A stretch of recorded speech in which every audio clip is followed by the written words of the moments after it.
اللہ مجھے دنیا میں فلاں چیز دے دے، فلاں چیز دے دے، فلاں چیز دے دے، اللہ فرماتا ہے دے دیا جائے گا تمہیں، جیسے مانگتے ہی رہتے ہیں نا میرے عزیزو۔ اسی لیے کہتے ہیں نا خالی دنیا مت مانگو۔ دنیا کیا ہے؟ یہ سب مانگنا کہ میرا بزنس، میری تجارت، میری جائیداد، میری پراپرٹی، میری زمین، میرا فلاں یہ بڑھتا جائے بڑھتا جائے، یہ دنیا ہی تو مانگ رہے ہو آپ۔ اور اللہ فرماتا ہے جس نے ہم سے آخرت مانگی ہم اس کو دنیا بھی دیں گے اور آخرت بھی دیں گے۔ اسی لیے دوسرے پارے میں اللہ نے فرمایا فَمِنْهُمْ مَنْ يَقُولُ رَبَّنَا آتِنَا فِي الدُّنْيَا وَمَا لَهُ فِي الْآخِرَةِ مِنْ خَلَاقٍ، جنہوں نے یہ کہا نا ربنا آتنا فی الدنیا، اے ہمارے رب دنیا میں ہمیں کچھ دے دے، اللہ فرماتا ہے دے دیا جائے گا۔ وَمَا لَهُ فِي الْآخِرَةِ مِنْ نصیب، اور آخرت میں ان کا کوئی حصہ نہیں ہوگا۔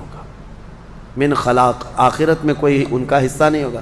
وَمِنْهُمْ مَنْ يَقُولُ رَبَّنَا آتِنَا فِي الدُّنْيَا حَسَنَةً وَفِي الْآخِرَةِ حَسَنَةً وَقِنَا عَذَابَ النَّارِ أُولَئِكَ لَهُمْ نَصِيبٌ مِّمَّا كَسَبُوا، اللہ فرماتا ہے اور جنہوں نے کہا اے ہمارے رب ہمیں دنیا میں بھی اچھائیاں دے دے اور آخرت میں بھی اچھائیاں دے دے، رب فرماتا ہے، اور جنہوں نے یہ کہا اے اللہ ہم کو عذاب دوزخ سے بچا لے، رب فرماتا ہے یہ وہی لوگ ہیں جنہوں نے حقیقت میں حصہ حاصل کر لیا، آخرت بھی مانگ لیا، دنیا بھی مانگ لیا۔ دعا میں ہمیشہ یہی کیا کرو کہ اے اللہ ہماری آخرت اچھی کر۔ یہاں مانگ کر کے کتنا لے لو گے؟ کتنا لے لو گے؟ کتنے دن تک؟ چلو آج آپ نے صحت مانگی، اے اللہ مجھے صحت عطا کر، طبیعت اچھی رکھ، اچھی بات ہے، لیکن کتنے دن تک رہو گے؟ 80 سال، 100 سال؟ 80 سال کے بعد جب بال سفید ہونے لگیں گے تب پھر تم یہ مانگو گے کہ اللہ پھر میرے بال کالے کر دے۔ پیٹھ جھکنے لگے گی تب یہ کہو گے کہ اللہ میری کمر سیدھی کر دے۔ دانت جھڑنے لگ جائیں گے کہو گے پھر اے اللہ میرے دانت صحیح کر دے۔ نظام ہے کائنات کا، صحت کو جانا ہے تو جو جانے والی چیز ہے اس کو ہی ہم مانگ رہے ہیں، جو ہم سے رخصت ہونے والی چیز ہے وہی ہم مانگ رہے ہیں۔ اولاد مانگ رہے ہو یہ بھی چھوٹنے والی چیز ہے، یہ ہم سے چھوٹنے والی چیز، ہر وہ چیز مانگتے ہیں ہم یہاں پر جو ہم سے رخصت ہونے والی ہے، اور جو ہمیشہ رہنے والی ہے وہ جنت ہے، اس کا سوال کیوں نہیں کرتے؟ اور ایک امام شیخ سعدی رحمۃ اللہ علیہ کی کتنی پیاری بات ہے، سنو، فرماتے ہیں موت سے بچنا ممکن ہے کسی کو؟ بتائیں کوئی بچ سکتا ہے؟ پاسبل ہے؟ موت سے بچنا کسی کے لیے بھی ممکن ہے؟ نہیں ہے، سب کو پتہ ہے، سب کو پتہ ہے امپاسبل، لیکن اس کے باوجود بھی بچنے کے لیے 1000 دوائیاں کھاتے ہیں ہم۔ سب کو معلوم ہے کہ موت سے نہیں بچتے ہیں، لیکن اس کے باوجود بھی بچنے کے لیے ہم روز کچھ نہ کچھ کر رہے ہیں۔ ہم اپنے جسم کو صحیح کرتے ہیں یا بیماریوں کو صحیح کرنے کے لیے پیسہ بھی بہاتے ہیں، سب کچھ کرتے ہیں، ہمیں پتہ ہے کہ ہم نہیں بچ سکتے پھر بھی خرچہ کرتے ہیں۔ شیخ سعدی کی سوچ دیکھو، فرماتے اور انسان کو یہ پتہ ہے کہ جہنم سے بچنا ممکن ہے، موت سے بچنا تو ممکن نہیں، لیکن دوزخ سے بچنا ممکن ہے۔ کیا سب کے اوپر کمپلسری ہے جہنم میں جانا؟ نہیں، تو جس سے بچنا ممکن ہے اس کے لیے کوشش بھی نہیں کرتا، اور جس سے بچنا ممکن ہی نہیں اس کے لیے روز کوشش کرتا ہے۔ یہ کیسی سوچ ہے انسان کی؟ موت سے نہیں بچ سکتے، کوشش ٹھیک ہے تم دوائیاں کرتے رہو، لیکن کوشش یہ کرو کہ اللہ مجھے دوزخ سے بچا لے، مجھے آخرت کے عذاب سے بچا لے۔ میرے عزیزو ہمارا سارا نظام اسلام کا آخرت پر ٹکا ہوا ہے، اسی لیے رب تعالیٰ نے فرمایا من کان یرید حرث الآخرۃ نزید لہ فی حرثہ۔ ایک بات میں آپ کو بتا دوں، اگر اسلام سے آخرت کا کانسیپٹ نکال دیا جائے تو پورا دین کھوکھلا ہو جائے گا۔ یعنی پھر کس چیز کے لیے کر رہے ہو تم؟ نماز کیوں پڑھ رہے ہو؟ چوری سے کیوں بچتے ہو؟ شراب کیوں نہیں پیتے؟ ہر چیز کا تعلق تمہارا آخرت سے جڑا ہوا ہے، آخرت سے۔ کیوں؟ حساب ہوگا، پوچھا جائے گا، میری نمازیں بھی پوچھی جائیں گی، روزے بھی پوچھے جائیں گے، ہر چیز آخرت کے خوف سے ہم دنیا میں عمل کر رہے ہیں، اور اگر آخرت کا کانسیپٹ ختم ہو گیا تو وہی درندوں کی طرح سے ناچتے گھومتے رہیں گے۔ جیسے دوسری قوموں کو دیکھ رہے ہیں، ان کے ہاں کوئی تصور ہی نہیں آخرت کا، ان کا تو یہ ہے کہ اچھے کام کرو گے تو دوسرے جنم میں اچھا بن کے پیدا ہو جاؤ گے، برے کام کرو گے تو دوسرے جنم میں کتا بلی بن کے پیدا ہو جاؤ گے، بس اتنا ہی ہے، اس سے زیادہ نہیں ہے۔ پھر بھی کچھ لوگوں کے ہاں ہے سورگ اور نرگ کا، لیکن وہ بھی اتنا یقینی نہیں ہے، اتنا یقینی نہیں ہے جتنا تمہارے لیے ذہن میں یقینی جنت اور دوزخ کا تصور ہے، یہ دوسروں کے ہاں نہیں ہے۔ اسی لیے میرے عزیزو، آخرت کے تصور کو اتنا مضبوط بٹھاؤ، اتنا مضبوط بٹھاؤ۔ مجھے ایک بات یاد آتی ہے کہ ہمارے ایک بزرگ تھے، میرے بڑے دادا، اللہ ان کی تربت پر رحم فرمائے، پورے علاقے میں لوگ اس بات کے شاہد ہیں، جب بھی کوئی کچھ غلط کام کرتا یا چھوٹی بہت بھی چیز ہلکی نظر آتی ان کو، تو ڈانٹنے کے لیے سب سے پہلا جو جملہ وہ کہتے تھے وہ یہی کہتے تھے، کیا تجھے آخرت کا خوف نہیں ہے؟ آخرت سے نہیں ڈرتا؟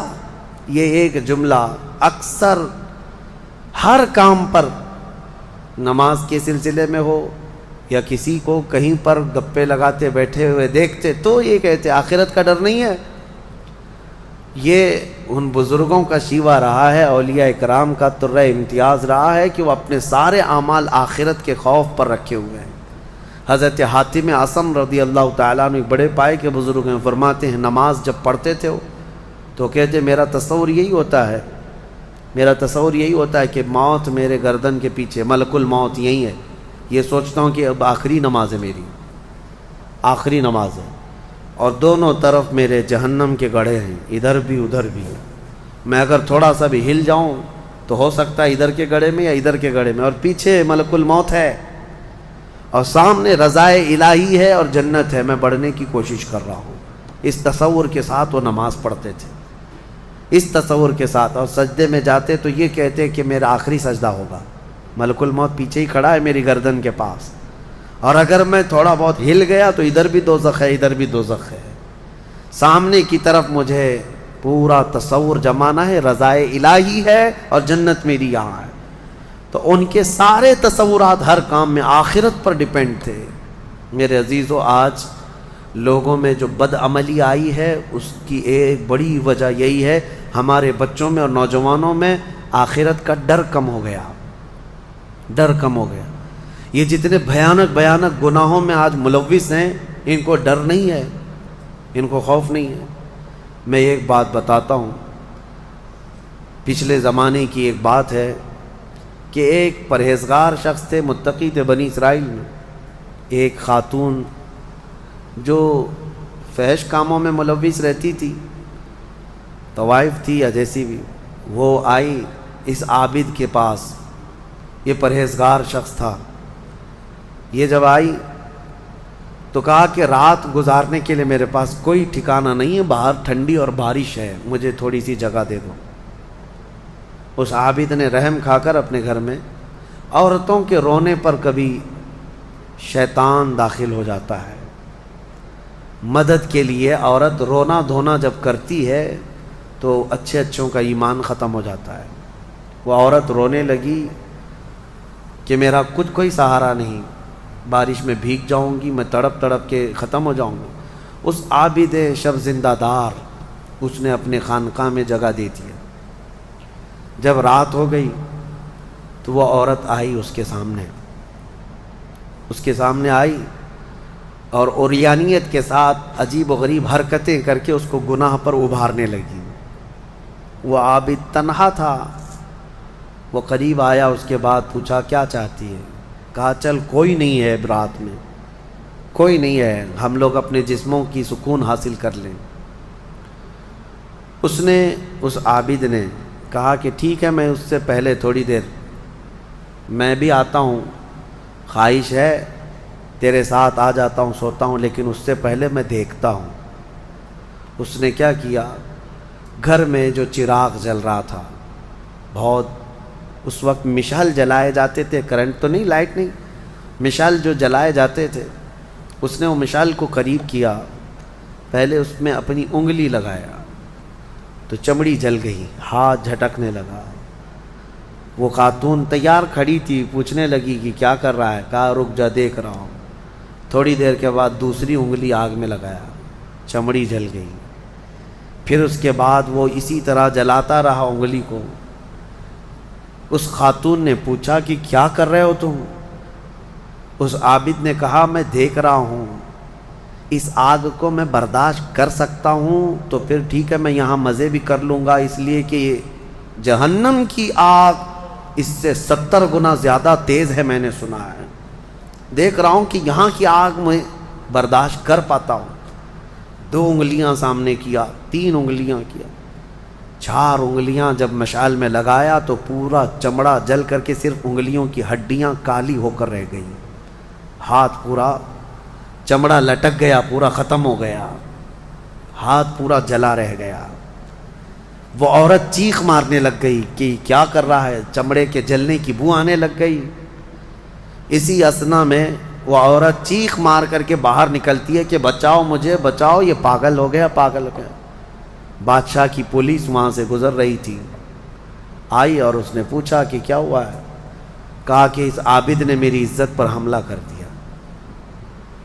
تو پولیس اندر گھس گئی، دیکھا تو یہ بیٹھا ہوا تھا۔ اب آؤ دیکھا نہ تاؤ، حملہ کر دیا اس پر۔ لوگوں کو باہر پتہ چل گیا کہ ایسا ایسا ہوا ہے۔ ایک عورت آئی تھی اور اس پر عابد رات کو تنہائی میں اس کے ساتھ منہ کالا کر رہا تھا۔ تو لوگوں نے مارنا شروع کیا، اتنا مارا کہ وہ عابد مر گیا، انتقال ہو گیا، ختم ہو گیا۔ اب مسئلہ یہ ہے کہ اب لوگوں میں یہ بات پھیل گئی کہ اتنے سالوں جس کو ہم نے عبادت میں دیکھا تھا وہ ایک عورت کے چکر میں آخری وقت بہک گیا اور منہ کالا کر لیا۔ اب اس کے بعد اس کو اٹھاتے ہیں، اٹھا کر کے قبرستان میں جب دفن کرنے کے لیے رکھا گیا، قبر میں جیسی رکھتے ہیں اس قبر میں تیز خوشبو بھر چکی ہے، ہر جگہ سے خوشبو کے جھونکے آ رہے ہیں۔ لوگوں نے کہا یہ بدکار آدمی کی قبر میں اتنی خوشبو کہاں سے آ رہی؟ اس کو دفن کر دیا اور یہ بات مشہور ہونے لگ گئی۔ بادشاہ خود بھی آیا، پوچھا یہ کیا مسئلہ کیا ہے؟ تو لوگوں کو جب یہ بات سمجھ میں نہیں آئی تو علماء کو بلایا گیا اور پوچھا گیا کہ کیا مسئلہ ہے؟ کہا گیا کہ یہ بدکار نہیں ہو سکتا، یہ اللہ کی رضا میں انتقال کیا ہے۔ اس خاتون کو پکڑ کر لایا گیا، پوچھا گیا کہ کیا کیا معاملہ ہوا تھا، سچ بتا۔ اس عورت نے بتایا کہ اس کا کوئی مسئلہ نہیں تھا، یہ ڈرتا رہا اللہ سے اور آخرت سے ڈرتا رہا، اور رات میں یہ بیٹھ کر کے اپنی انگلیاں جلا لیا تھا، اور یہ کہتا تھا کہ میں دیکھتا ہوں دنیا کی آگ سے میں برداشت کر پاتا ہوں تو ٹھیک ہے میں تیرے ساتھ مزہ کروں گا، نہیں تو پھر آخرت کا عذاب اس سے بھی بڑا سخت ہے۔ وہ یہ کہتا رہا اور میں بھاگ کر گئی، اتنے میں لوگ آئے اور اس کو مار دیے۔ بادشاہ نے پوچھا کہ دیکھو اس کو پھر سے نکالو۔ نکالا گیا، اس خاتون کے بتائے ہوئے اعتبار سے جب دیکھا گیا تو اس کا ہاتھ جلا ہوا ویسے ہی موجود تھا، جلا ہوا ہاتھ ویسے ہی موجود تھا جیسے اس عورت نے واقعہ سنایا تھا۔ پھر لوگوں نے بہت توبہ کی کہ اس کو مارنے کا کیا گناہ تھا، اس کا جرم تھا، لیکن بہرحال وہ شہید تھا۔ اس حکایت کو نقل کر کے فرماتے ہیں صاحب حکایت کہ یہ وہ لوگ تھے جن کا ہر کام آخرت سے جڑا ہوا تھا، وہ ایک حرکت بھی کچھ ان کو دنیا میں ڈگمگ نہیں کرتی، ان کے پاؤں کو نہیں پھسلا پاتی۔ کیوں؟ وہ ڈرتے اس بات سے تھے کہ آخرت میں کیا ہوگا، آخرت میں کیا ہوگا۔ میرے عزیزو، میں آپ کو بتاؤں زنا کی جو سزا ہم نے بتائی تھی، اس سے قبل بھی میں نے بتایا، کوڑے مار دیے جائیں 100 یا سنسار کر دیے جائیں، یہ آخرت میں دی جانے والی سزا کا 100واں حصہ ہے، اس سے 100 گنا زیادہ سزا وہاں پر قیامت میں۔ تو پھر وہ کیسی ہوگی سزا؟ پھر 100 گنا زیادہ سزا کیا ہے؟ اسی لیے فرمایا گیا جہنم کا ہلکا عذاب۔ پوچھا گیا حضور سے سب سے کم عذاب کیا ہوگا؟ سب سے کم کسی کو عذاب دیا جائے گا اگر دوزخ میں تو کیا ہوگا؟ فرمایا گیا کہ اس کو آگ کی جوتیاں پہنائی جائیں گی جس کی گرمی سے اس کا بھیجا پک کر کے ابل رہا ہوگا۔ یہ سب سے ہلکا عذاب ہے دوزخ کا۔ پھر جہاں اللہ نے عذاب علیم کہا، عذاب عظیم کہا، عذاب مہین کہا، دردناک عذاب، بڑا عذاب، ذلت والا عذاب، تو پھر وہ کیسا ہوگا؟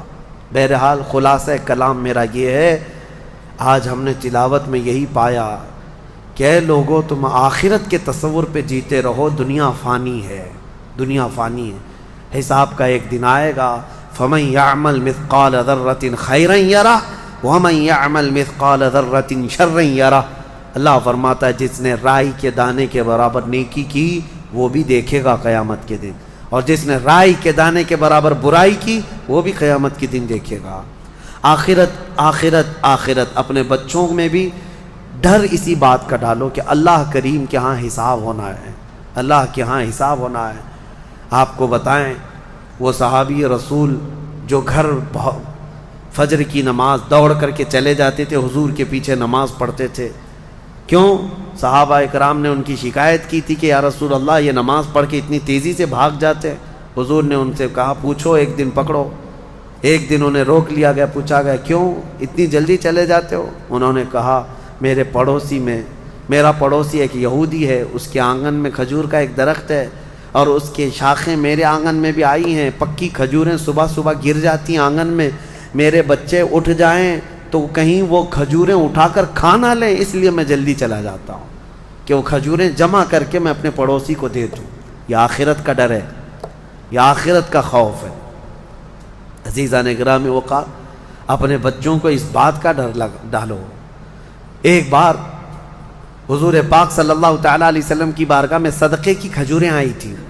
حضرت امام حسن اور امام حسین چھوٹے تھے، بہت بچپنا تھا، کھجوریں اٹھا کر کے وہ بچے کھا رہے تھے، نواسا رسول اللہ کے نواسے، کل کائنات جن کے قدموں میں، لیکن نبی پاک صلی اللہ تعالیٰ علیہ وسلم جلدی سے تشریف لائے۔ صدقہ آل محمد کے لیے حرام ہے، انگلی حلق میں ڈال کر کے میرے آقا نے پورا نکال دیا، کہا کخ کخ، کھانسو اور کھانس کھانس کر کے نکال لو۔ حدیث پاک کے الفاظ ہیں۔ حضرت حسنین کریمین کے حلق میں سے حضور صلی اللہ علیہ وسلم نے آخری ذرہ تک نکالا کہ تمہارے حلق میں کوئی حرام چیز نہیں جائے۔ آخرت کا ڈر تھا یہ آخرت کا خوف ہے۔ جو چاہے چبا لے، جو چاہے بھر لے۔ اپنے بچوں کی تربیت بھی اسی انداز سے کرو کہ اللہ کے ہاں حساب ہونا ہے، اللہ کے ہاں حساب ہونا ہے۔ بچپن میں جتنا تم آخرت کا تصور اپنے بچوں میں ڈالتے جاؤ گے، جوانی میں یہ اللہ کا خوف ایسے ہی رکھیں گے۔ الحمدللہ آج مجھے فخر ہوتا ہے، کچھ نوجوان آتے ہیں اس بات کا سوال کرتے بھی ہیں کہ ان کی نوکری میں فلاں چیز ہوتی ہے، یہ میرے لیے حلال ہے یا نہیں، ورنہ آج کے اس پرفتن دور میں کون پوچھنے والا ہے؟ کون پوچھتا ہے؟ کیا ہمارے ڈیوٹی ایسی، ہماری جاب ایسی ہے، ہمیں بتائیں کہ یہ حلال کام کر رہا ہوں یا حرام کام کر رہا ہوں۔ اگر انہیں لگتا ہے شبہ ہے تو وہ نوکریاں بھی چھوڑ دیتے ہیں، نوکریاں بھی چھوڑ دیتے ہیں۔ ایسے بہت سارے نوجوان الحمدللہ۔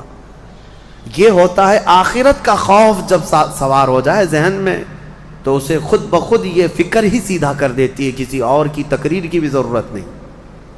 آخرت کا خوف جب ذہن میں آ جائے تو اس کو خود بخود یہ چیز صحیح کر دیتی ہے۔ مجھے یاد ہے بہت چھوٹی عمر ہوگی میری، اسکول جب جاتے پہلی جماعت میں بھی نہیں، چھوٹی سی جماعت میں، نمازوں کی پابندی کا الحمدللہ ہمارے گھر میں بڑا اہتمام تھا۔ میرے والد گرامی عالم دین، بڑے نمازوں کی پابندی کا بہت سختی سے اہتمام کرتے۔ شام کے وقت اسکول چھوٹتی اور آ جاتے تھے تو عصر کی نماز نہیں پڑھی تھی، تو اس وقت جو ذہن میں بات ڈالی گئی تھی، فرمایا میرے والد نے کہا تھا کہ تمہیں پتہ ہے ایک نماز چھوڑنے کا جو عذاب ہے، اس نماز کا جتنی دیر تک ٹائم ہوتا ہے قبر میں فرشتے اتنی دیر تک اسے سزا دیتے رہتے ہیں۔ اس نماز کا ٹائم جتنی دیر تک ہوگا اتنی دیر تک فرشتے اسے قبر میں عذاب دیتے رہتے ہیں، سخت ترین عذاب دیتے ہیں۔ آج عمر کے اس حصے میں آ کر کے بھی وہ بات پتھر کی لکیر کی طرح بیٹھی ہوئی ہے۔ نمازوں کا وقت آتا ہے تو یہی ڈر لگتا ہے، عشاء اگر چھوٹ جا رہی ہے تو عشاء کا تو لمبا ٹائم ہے،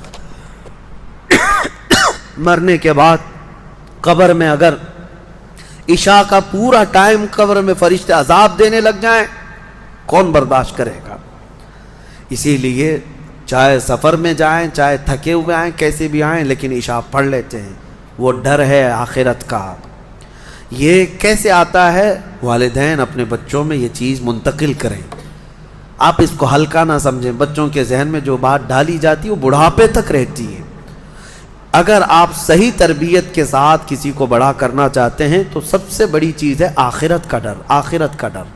اللہ کریم ہم سب کو آخرت کے خوف سے اچھے اعمال کرنے کی توفیق عطا فرمائے.